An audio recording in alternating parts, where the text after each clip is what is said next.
Salut à tous et bienvenue sur cette chaîne. Moi c'est Roosevelt QT et ici je parle de technologie, d'électronique, de bricolage et aussi de bricolage. Donc si tu es un passionné de technologie ou bien de tout ce qui se rapporte à cela, je t'invite à t'abonner. Aujourd'hui nous allons étudier un circuit qui m'a particulièrement touché dès mes débuts dans l'électronique. C'est un circuit qu'on appelle interrupteur crépusculaire. L'interrupteur crépusculaire est un interrupteur qui pourra s'allumer ou s'éteindre seul en fonction de la luminosité ambiante. Donc soit il peut s'éteindre en journée et s'allumer la nuit ou bien l'inverse. Et il peut aussi, donc on pourra aussi régler la sensibilité. Sans plus tarder, nous allons directement passer au schéma pour pouvoir l'expliquer. Bon, nous voici revenus au schéma dont j'ai parlé tout à l'heure. Voici le circuit ici. C'est un interrupteur crépusculaire.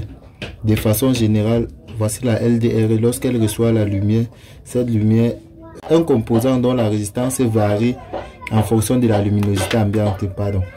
Et lorsque la lumière arrive, elle fait varier sa résistance interne. Cette résistance est comparée à celle-ci, qui est donc envoyée au plus. Le R1 et le R2 sont là pour diviser la tension d'entrée en deux exactement. Donc R1 et R2 ont une même valeur. Et je crois que c'est le moment de préciser ici. À travers les deux traits. Je ne sais pas si ça se voit très bien. Là voici R1 et R2 sont diviser la tension en deux qui est envoyée à R+, au plus du comparateur. Et maintenant nous avons la LDR ici. Cette LDR permet, ce phototransistor, vous voyez bien comme les flèches entrent, ce phototransistor permet de faire varier la résistance interne et par conséquent, c'est faire varier la tension en fonction de la luminosité. Et ici là, c'est le potentiomètre manuel qui permet de régler la sensibilité. Lorsque V plus est supérieur à V, non, c'est un peu compliqué de dire ainsi. Je dirais plutôt lorsque la tension ci est supérieure à la tension ci, c'est-à-dire lorsque la tension ci est supérieure à un certain seuil qu'on a fixé ici, ça veut dire que V plus est supérieur à V moins. Si je l'entends ici, lorsque la tension qui est ici est supérieure à celle-ci, ça veut dire ayant une tension égale ici, si nous avons une tension ici qui est supérieure à celle-ci, ça veut dire que V plus est inférieur à V moins. Et lorsque V plus est inférieur à V moins, la sortie est à la masse. À la masse, c'est-à-dire au moins, au potentiel négatif de l'alimentation. Ici, là, nous avons moins. Ici, là, nous avons plus sur l'alimentation, comme je viens de marquer. Donc, lorsque la tension ci est supérieure à celle-ci, ce qui revient à dire qu'une tension supérieure, c'est-à-dire que la tension supérieure viendra ici là au moins du comparateur. Et lorsqu'une tension inférieure est ici au moins du comparateur, ça veut dire que V- est supérieur à V+. Et lorsque V- est supérieur à V+, le comparateur, cette LED sera allumée parce que la sortie sera plutôt envoyée à l'état bas. Et lorsqu'elle sera envoyée à l'état bas, ça veut dire que ici là sera inférieure. Ici là, donc la sortie sera envoyée à la masse. Et lorsqu'elle sera envoyée à la masse, ici là, si nous venons sur ces deux résistors, nous verrons que ici là nous avons la masse, ici nous avons la masse, donc ça ne peut pas s'allumer. Mais par contre, ici nous avons la masse et ici nous avons le plus de l'alimentation.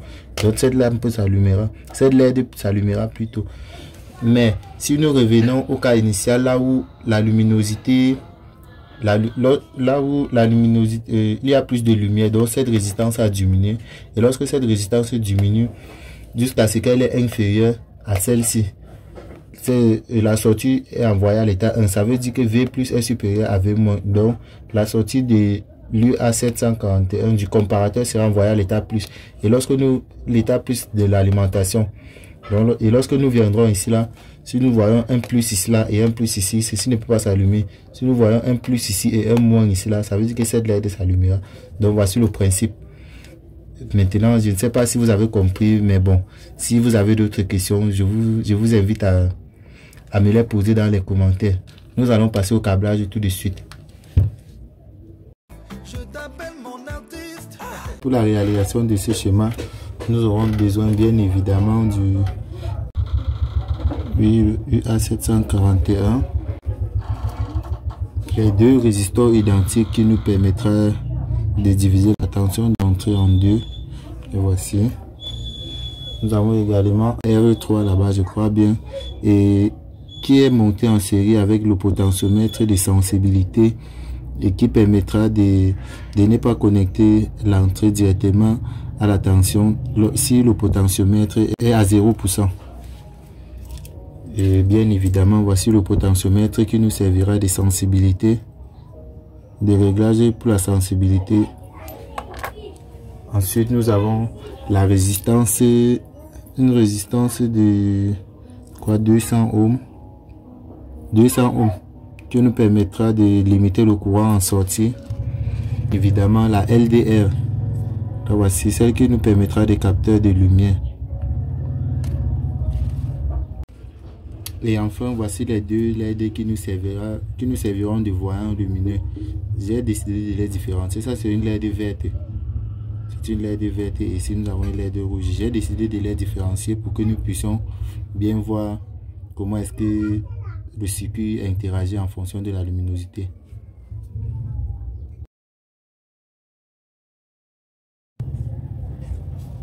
Pour le câblage maintenant, nous allons d'abord prendre notre circuit intégré. Le voici, le UA741 et dont le brochage est le suivant. Vous pouvez peut-être mettre pause pour mieux saisir le brochage car nous allons l'utiliser tout au long de la vidéo. Maintenant, voici nos deux résistors qui nous permettront de diviser la tension d'entrée en deux.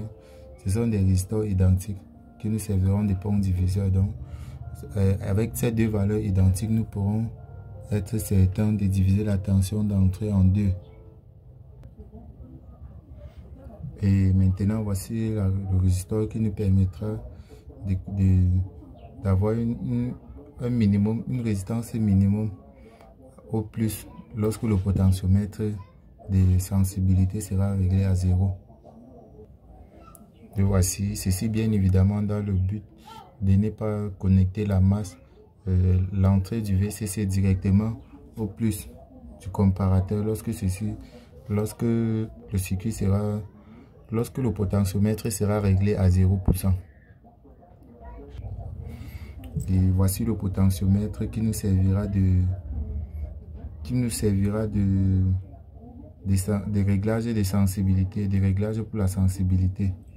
Donc, c'est un potentiomètre et pour l'utiliser en rhéostat, nous allons devoir court-circuiter deux de ces trois pattes, peu importe lesquelles. Voici le potentiomètre qui a été, deux de ces pattes ont été court-circuitées. Il a été mis en série entre le VCC et le plus potentiomètre. Maintenant, voici la LDR qui nous servira de capteur de luminosité. Le voici. Et maintenant, voici notre résistor qui nous servira de limitateur de courant en sortie. Il sera câblé avec, ainsi que nos deux diodes que voici, nos diodes de signal qui nous permettront de voir, de visualiser le signal de façon lumineuse. Les voilà, c'est bon. Et une fois que c'est fait maintenant, nous allons juste câbler l'alimentation, soit le plus et le moins du circuit intégré. Donc voici les deux fils ici. Je vous suggère d'utiliser toujours le rouge pour le plus de l'alimentation et le moins pour la masse, donc et le bleu pour le moins de l'alimentation. Donc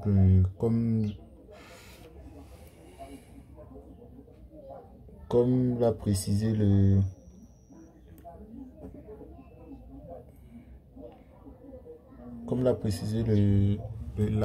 datasheet, le plus est au 7. Le plus est au 7. J'ai plutôt confondu. Donc le moins est à la patte numéro 4 Non, c'est plutôt l'inverse. Le plus est ici, à la page numéro 7. C'est ça, je prends le jus ici et je connecte là. Le moins est à la page numéro 4 que je prends là. Ici.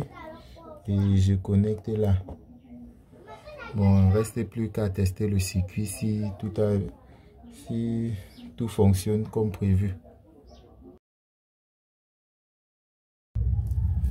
Nous voici revenus au même schéma. Bon, je tiens à rappeler que le schéma est le même que celui de tout à l'heure. C'est juste que la plaque à essai n'était pas très fonctionnelle et du coup j'ai dû la changer. Mais le schéma reste le même que celui de tout à l'heure. Donc ici nous avons ce circuit, c'est un circuit d'alimentation pour Arduino. Et là nous avons le potentiomètre pour mesurer la sensibilité, pour régler la sensibilité. Là nous avons la LDR pour le capteur de luminosité ainsi que la LED de signal. Et ici nous avons un LM358. Tout à l'heure j'ai utilisé pour le câblage j'ai utilisé le UA741, mais ici c'est le LM358. Le brochage demeure le même et le fonctionnement également. Donc sans plus tarder, nous allons passer au test du circuit.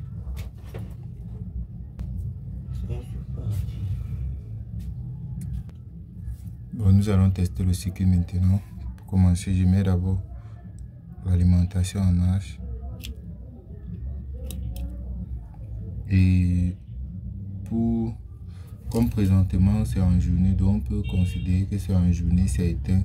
Et si je rapproche un peu ma main, ici là, vous voyez directement, ça allume. Lorsque je fais un peu ombre, donc c'est-à-dire lorsque je cache la LDR, la valeur de la résistance augmente, ce qui fait augmenter la tension qui comparée à celle du haut, celle du bas. Tout à l'heure, ça allume. Donc, comme on peut voir simplement, ici là, lorsque je fais venir la main à côté, ça s'allume. Lorsque je repasse, ça s'éteint. Et bon, puisque cette LED brille un peu beaucoup et que ça éblouit totalement le schéma, je vais essayer de la modifier, de la changer, de mettre une LED un peu moins brillante ou bien augmenter la valeur du résistant.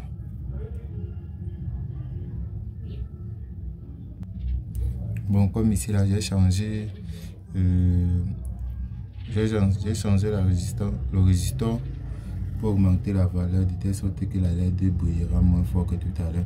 Donc pour tester le circuit, comme tout à l'heure, si je cache un peu la LED ici là,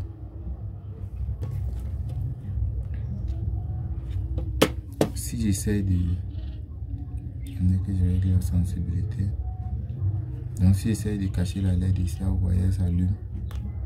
Si je cache, elle s'allume. Et si je passe, ça s'éteint. Donc lorsque je cache la LED, bien si je prends cette ampoule et que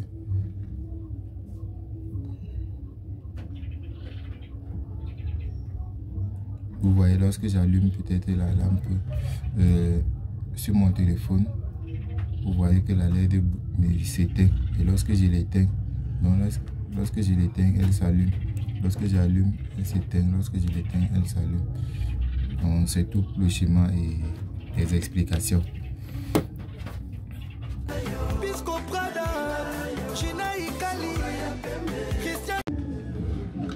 Bon, comme je vous l'ai dit tout à l'heure, vous-même vous avez pu le constater, le circuit à interrupteur crépusculaire est un circuit très pratique et très simple à réaliser, comme vous avez dû le constater. C'est le même principe que celui dont les lampadaires de rue fonctionnent avec. Et vous pouvez également utiliser le même principe dans votre vie ou comme soit les ampoules de votre balcon ou bien de votre clôture, ou bien de la devanture de la maison, bon, en fonction de ce que vous voulez. Mais c'est un circuit très pratique et simple à réaliser, donc vous pourrez certainement mettre sur pied, soit pour vous améliorer en électronique ou bien pour des cas plus pratiques pour mettre chez vous et autres. Bon, je crois que vous avez dû remarquer la vidéo pas très bonne parce que ce sont les débuts, mais bon, on commence toujours petit avant d'évoluer. Donc si vous avez des questions ou bien des suggestions, des améliorations, n'hésitez pas à les poser en commentaire. Merci, à la prochaine.